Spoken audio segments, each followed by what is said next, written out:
اعوذ باللہ من الشیطان الرجیم بسم اللہ الرحمن الرحیم ایاک نعبد و ایاک نستعین ہم تیری ہی بندگی کرتے ہیں اور تجھ ہی سے مدد مانگتے ہیں۔ سوال یہ ہے کہ عبادت کا مفہوم کیا ہے؟ عبادت کا مفہوم تو انشاءاللہ ہم بیان کریں گے، لیکن اس سے پہلے آپ کو چند باتیں بتانا چاہتا ہوں کہ رسول اللہ صلی اللہ علیہ وسلم کی تشریف آوری سے پہلے دنیا میں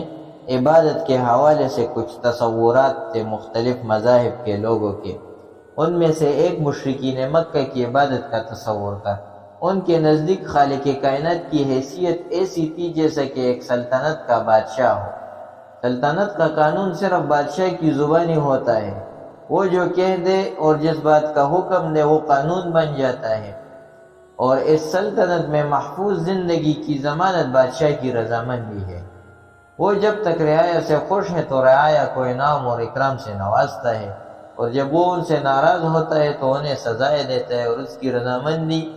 کا حصول اس کی تعریف اور ستائش ہے۔ اس کے سامنے ہاتھ باندھ کر کھڑا ہونا ہے، اس کی چاکری کرنا ہے، اور ہر طریقے سے جس سے وہ خوش ہو جائے اسے خوش رکھنا ہے۔ ظاہر ہے کہ یہ سارے اعمال صرف بادشاہ کے سامنے کے ہیں۔ جب رعایا کا کوئی فرد بادشاہ کے سامنے ہوتا ہے تو یہ سارے اعمال بجا لاتا ہے، اور جب بادشاہ کی نگاہوں سے اوجھل ہوتا ہے تو وہ اسے اپنی مرضی کا مالک ہے، کیونکہ وہ جانتا ہے کہ بادشاہ اس کے حال سے واقف نہیں۔ اب اس کے سامنے بادشاہ کی رضامندی کی صرف ایک ہی صورت ہے کہ مقامی طور پر جن لوگوں کو بادشاہ نے اپنے نمائندے مقرر کر رکھا ہے انہیں خوش رکھا جائے اور انہیں کوئی شکایت کا موقع نہ دیا جائے۔ چنانچہ انہی تصورات کے تحت وہ اللہ تعالیٰ کو بادشاہ سمجھ کر چند رسم اور رواج اور پوجا پاٹ کر طریقوں کو بجا لاتے ہیں، یعنی بیت اللہ کا طواف کرتے ہیں، سال بسال حج کرتے ہیں، اس کے غصے کو بڑکانے سے روکنے کے لیے قربانیاں کرتے ہیں، ان بتوں کی پوجا کرتے ہیں جن کو یہ سمجھتے ہیں کہ اللہ کی مرضی میں انہیں بھی دخل ہے۔ تو یہ مشرکین مکہ کی عبادت کے تصورات اس طرح تھے، یعنی انہوں نے اللہ تعالیٰ کو ایک بادشاہ سمجھا ہوا تھا کہ بس بادشاہ کے جو نمائندے ان کو خوش رکھو تو تم بھی خوش، یعنی اللہ تعالیٰ بھی خوش ہوگا اور تمہیں بھی اکرام اور انعام سے نوازتا رہے۔ تو یہ ان کا ایک تصور تھا۔ دوسرا تصور جو ہمارے قریب میں ہندو رہتے ہیں اور بدھ مت والے ہیں ان کا تصور ہے۔ ان کی عبادت کے تصور میں دو پہلو تھے۔ ایک تصور تو وہ جو مشرکین مکہ کے ہاں تھا، ان کے نزدیک بھی اللہ تعالیٰ ایک بادشاہ ہے، اور جو بندنے اور جو رسموں کو ادا کرنے کا طریقہ ان کا تھا، جو قربانیوں کو پیش کرنے کا طریقہ ان کا تھا، ان کا بھی ہے زندگی کے معاملات سے۔ لیکن اس کا ان کے ہاں ایک دوسرا پہلو یہ ہے کہ زندگی کے معاملات میں اس کو کوئی دخل نہیں، یعنی جو اللہ تعالیٰ ہے اس کو زندگی کے معاملات میں کوئی دخل نہیں، اور دوسری طرف وہ اللہ کی بندگی کو اس قدر بلند اور عظیم سمجھتے تھے کہ اس کا حق دنیا میں رہ کر اور دنیا کے معاملات میں شریک ہو کر ادا ہی نہیں کیا جا سکتا۔ اس لیے ان کے ہاں ترک دنیا یعنی دنیا کو چھوڑ دینا ضروری ہے۔ دنیا کے نزدیک یعنی دنیا میں رہ کر اور اللہ تعالیٰ کی عبادت کرنا یہ ان کے نزدیک کوئی عبث کام تھا، یعنی دنیا ان کے نزدیک ایک آلودہ اور گندگی کا نام ہے جس میں آلودہ ہو کر اللہ کو پکارا نہیں جا سکتا۔ چنانچہ انہوں نے یہاں عبادت کا ایک عظیم تر تصور جوگی ازم کی شکل میں ظاہر ہوا۔ چنانچہ ان کے مذہبی لوگ جب یہ مرتبہ حاصل کرنے کی کوشش کرتے تو وہ تارک دنیا ہو کر پہاڑوں یا جنگلوں میں جا بیٹھتے، اپنے آپ کو زیادہ سے زیادہ جسمانی راحتوں سے دور رکھتے۔ شادی بیاہ کا تصور ان کے یہاں ممنوع ٹھہرتا ہے، اور کم سے کم کھانے پر اکتفا کر کے وہ اپنے نفس کی پاکیزگی کا سامان کرتے ہیں، اور اس کو وہ عبادت سمجھتے ہیں۔ تو یہ ہندوؤں کے عبادت کا تصور تھا، جو ہمارے پڑوس میں بدھ مت کے نام سے جو جانے جاتے ہیں ایک مذہب۔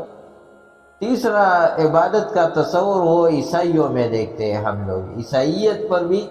بعض محققین کے نزدیک ہندوازم کا اثر ہے، اس لیے انہوں نے یہ جوگی ازم کے تصور کو رہبانیت کے نام سے اختیار کیا ہے۔ ترک دنیا کو انتہائی بندگی کی علامت سمجھ کر اختیار کر لیا ہے، بلکہ ان کے نزدیک تو ہندوازم سے زیادہ ترک دنیا کا رجحان پایا جاتا ہے، جس کو انہوں نے رہبانیت کا نام دیا ہے۔ اس لیے ان کے یہاں جو خدا رسیدہ لوگ سمجھے جاتے ہیں ان کا تارک دنیا ہونا یعنی راہب ہونا ضروری ہے،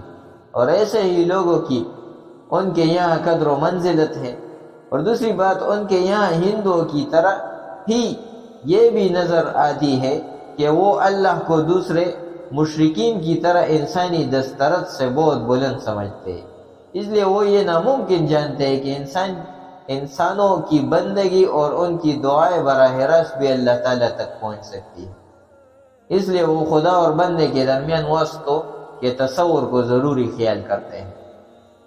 مشرکین بھی یہی تصور کرتے رہے، ہندو میں بھی برہمنوں کا تصور، اور عیسائی اور یہودی یہی مذہب رہنماؤں کا تصور اسی تصور کا نتیجہ ہے۔ انہیں اس بات کا یقین تھا کہ جب تک درمیان کے واسطوں کو خوش نہ رکھا جائے گا تو انہی کے حوالے سے جب تک اللہ سے رابطہ نہ کیا جائے گا اس وقت تک اللہ تعالیٰ خوش نہیں ہو سکتا، اور نہ ہماری بندگی اس تک پہنچ سکتی ہے۔ یعنی ان کے نزدیک راہب کو خوش کرنا ہی اللہ تعالیٰ کو خوش کرنے کے مترادف ہے، اور یہی مذہب اور یہی طریقہ ہندوؤں کا بھی تھا اور مشرکین مکہ کا بھی تھا۔ انہوں نے بتوں کو اللہ تعالیٰ کے اور بندوں کے درمیان واسطہ بنایا ہوا تھا، انہوں نے راہبوں کو بنایا۔ چوتھا تصور یہودوں کا ہے، اگرچہ نسبتاً اللہ تعالیٰ کی معرفت اور اس کی صفات کے فہم میں ان تمام اہل مذاہب سے بہتر تھے یہ یہودی، لیکن درمیانی رابطوں کا تصور ان کے یہاں بھی پایا جاتا ہے، اور یہ بھی تابوت سکینہ اور اولاد ہارون کو واسطہ بنائے بغیر اللہ تعالیٰ کی تشریع اور تعبدی تعلق کا ناممکن سمجھتے ہیں۔ یعنی وہ اللہ تعالیٰ کی عبادت کو ان واسطوں کے بغیر ناممکن سمجھتے ہیں، حتیٰ کہ حلت اور حرمت یعنی حلال کرنا اور حرام کرنے کا اختیار بھی انہوں نے اپنے مذہبی رہنماؤں کو دے رکھا ہے۔ اس لیے قرآن کریم نے واضح طور پر یہ ارشاد فرمایا کہ انہوں نے اپنے احبار اور اپنے رہبان کو رب بنا رکھا ہے۔ تو یہ تصورات رسول اللہ صلی اللہ علیہ وسلم کے دنیا میں تشریف آوری سے پہلے موجود تھے، جن کا خلاصہ یہ ہے، یعنی نمبر 1، اللہ تعالیٰ کو ایک بادشاہ تصور کر کے چند وقت کی مراسم بجا لانا۔ 2، دنیاوی معاملات میں اللہ تعالیٰ کو دخیل نہ سمجھنا۔ 3، اللہ تعالیٰ اور بندے کے تعلق کو دونوں کے درمیان ایک پرائیویٹ معاملہ سمجھنا۔ 4، انسان براہ راست اللہ تعالیٰ سے تعلق پیدا نہیں کر سکتا، اس لیے درمیانی واسطوں کو ضروری سمجھنا۔ نمبر 5، خدا رسیدہ بندے کے لیے ترک دنیا یعنی رہبانیت اختیار کرنا، کیونکہ دنیا ایک آلودگی ہے اور اس آلودگی میں مبتلا شخص اللہ تعالیٰ سے قرب کا دعویٰ نہیں کر سکتا۔ اسلام نے آ کر ان تمام تصورات کی اصلاح فرمائی۔ اس نے سب سے پہلے اس بات کو واضح کیا کہ عبادت صرف بندگی کے چند مراسم بجا لانے کا نام نہیں، بلکہ اس نے عبادت کے نام سے بندگی کے چند طریقوں کو اپنے ماننے والوں کے لیے لازم ٹھہرایا۔ اس کے بارے میں واضح طور پر ارشاد فرمایا کہ اسلام کی بنیادیں ہیں، یہ اسلام کی مکمل عمارت نہیں، ان کی حیثیت یہ ہے کہ کوئی آدمی ان سے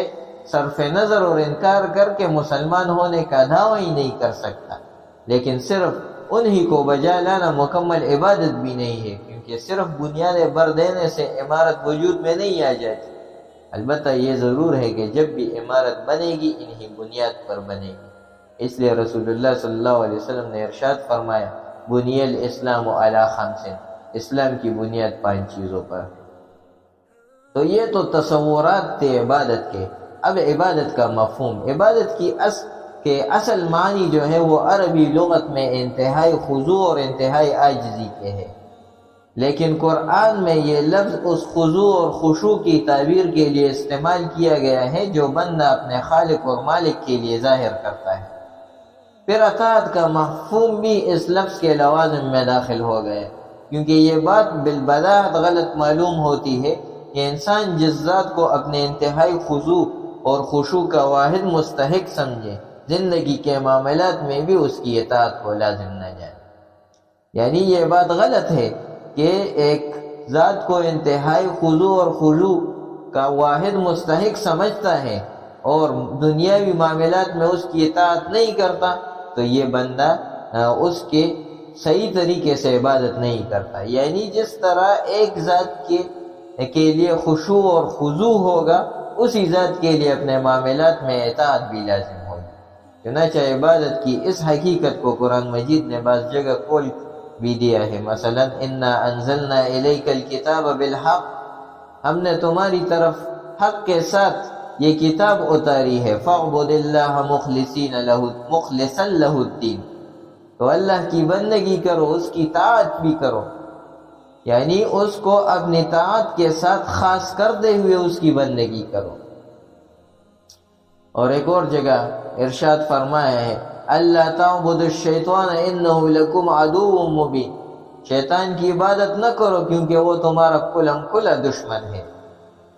اللہ تعالیٰ کا جو حق بندوں پر ہے اس آیت میں وہ بھی بیان کیا گیا ہے، اور بندے کا جو حق اللہ تعالیٰ نے اپنے اوپر واجب کیا ہے وہ بھی اس میں بیان ہو گیا ہے۔ اللہ تعالیٰ کا حق بندے پر یہ ہے کہ بندہ تنہا اس کی بندگی کرے اور اسی سے التجا کرے۔ بندے کا حق اس نے اپنے اوپر یہ بتایا ہے کہ وہ اس پر رحمت نازل کرتا ہے اور اس کی مدد کرتا ہے۔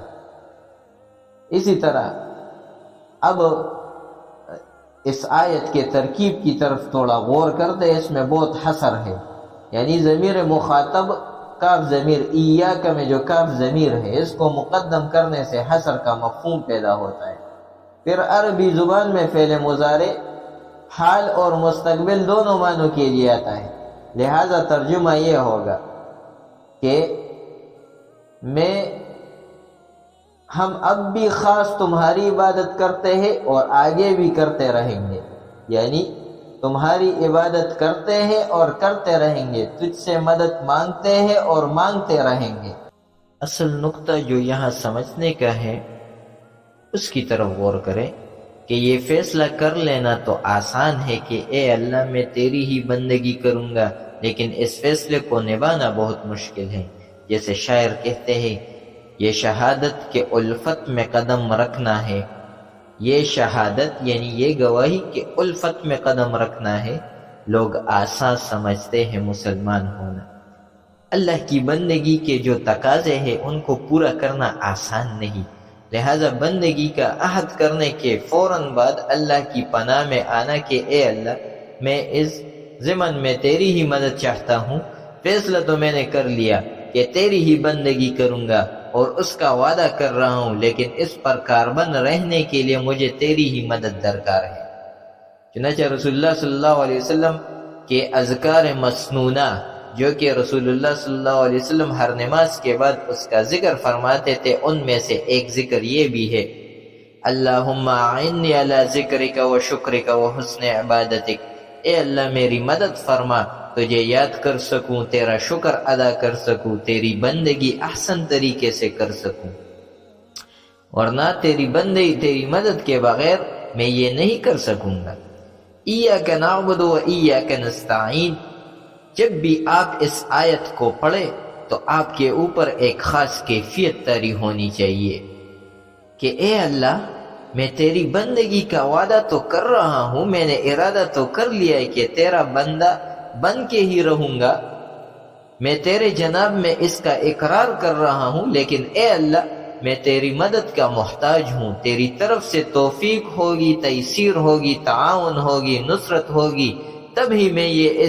میں یہ عہد و پیمان پورا کر سکوں گا، ورنہ نہیں۔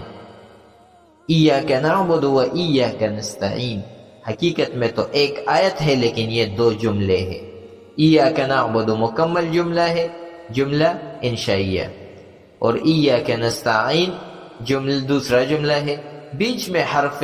عطف کو ذکر کیا گیا، یعنی وہ آیا ہے حرف عطف۔ اس سے پہلے آیات میں اس کا ذکر نہیں آیا، یعنی اس صورت میں دوسرا کوئی حرف عطف شروع میں ذکر نہیں ہے، اس لیے کہ اللہ تعالیٰ کی ساری صفات اس کی ذات میں بیک وقت موجود ہے، اس لیے یہاں حرف عطف ذکر کیا گیا اور پہلے ذکر نہیں کیا گیا۔ اے اللہ، ہم تیری ہی بندگی کرتے ہیں اور تیری ہی بندگی کرتے رہیں گے، تجھ سے ہی مدد مانگتے ہیں اور مانگتے رہیں گے، ہمارا سارا دار و مدار اور توکل تجھ ہی پر ہے، ہم تیری مدد ہی کے سہارے پر اتنی بڑی بات کہہ رہے ہیں کہ اے اللہ ہم تیری ہی بندگی کرتے ہیں، کرتے رہیں گے۔ ہم نماز وتر میں جو دعائے قنوت پڑھتے ہیں، کبھی آپ نے اس کے مفہوم پر غور کیا ہے؟ اس میں ہم اللہ تعالیٰ کے حضور بہت بڑا اقرار کرتے ہیں، اللہم انا نستعینک، اے اللہ ہم تجھ ہی سے مدد چاہتے ہیں، ونستغفرک، تجھ سی ہے گناہوں کی مغفرت طلب کرتے ہیں، ونؤمن بک، تم پر ایمان لاتے ہیں، ونتوکل علیک، تجھ پر توکل کرتے ہیں، ونثنی علیک الخیر، تمہاری ہی تعریف کرتے ہیں، ونشکرک، تیرا شکر ادا کرتے ہیں، ولا نکفرک، تیری ناشکری نہیں کرتے، ونخلع ونترک من یفجرک، اور ہم چھوڑ دیتے ہیں، ترک کرتے ہیں اس کو جو تیری نافرمانی کرے۔ اللہم ایاک نعبد، اے اللہ ہم تیری ہی عبادت کرتے ہیں، وَلَكَ نُصَلِّ وَنَسْجُدُ، تمہارے لیے نماز پڑھتے ہیں اور سجدہ کرتے ہیں، وَإِلَيْكَ نَسْعَى، تمہاری طرف کوشش کرتے ہیں، یعنی تمہارے قرب کی کوشش کرتے ہیں، وَنَحْفِدُ، ہم حاضری کرتے ہیں، وَنَرْجُو رَحْمَتَكَ، ہم تیری ہی رحمت کے امیدوار ہیں، وَنَخْشَى عَذَابَكَ، ہم تیرے عذاب سے ڈرتے ہیں، اِنَّ عَذَابَكَ بِالْكُفَّارِ مُلْحِقٌ، بے شک تیرا عذاب کافروں کو پہنچنے والا ہے۔ واقعہ یہ ہے کہ اس دعا کو پڑھتے ہوئے لرز طاری ہوتا ہے کہ کتنی بڑی بڑی باتیں ہم اپنی زبان سے نکال رہے ہیں۔ ہم زبان سے تو کہتے ہیں اے اللہ ہم صرف تیری ہی مدد چاہتے ہیں، لیکن نہ معلوم کس کس کے سامنے ہاتھ پھیلاتے ہیں، کس کس کے سامنے جبین سائی کرتے ہیں، سجدے کرتے ہیں، کس کس کے سامنے اپنی عزت نفس کو گندا کرتے ہیں، پھر یہ الفاظ دے کے وَنَخْلَعُ وَنَتْرُكُ مَن يَفْجُرُكَ، کہ جو بھی تیری نافرمانی کرے اسے ہم علیحدہ کر دیتے ہیں، اسے ہم چھوڑ دیتے ہیں، اس سے ترک تعلق کرتے ہیں۔ لیکن کیا ہم کسی سے ترک تعلق کرتے ہیں؟ ہم کہتے ہیں دوستی ہے، رشتہ داری ہے، کیا کرے وہ اپنا عمل جانے، ہم اپنا عمل جانے، ہمارا طرز عمل تو یہ ہے۔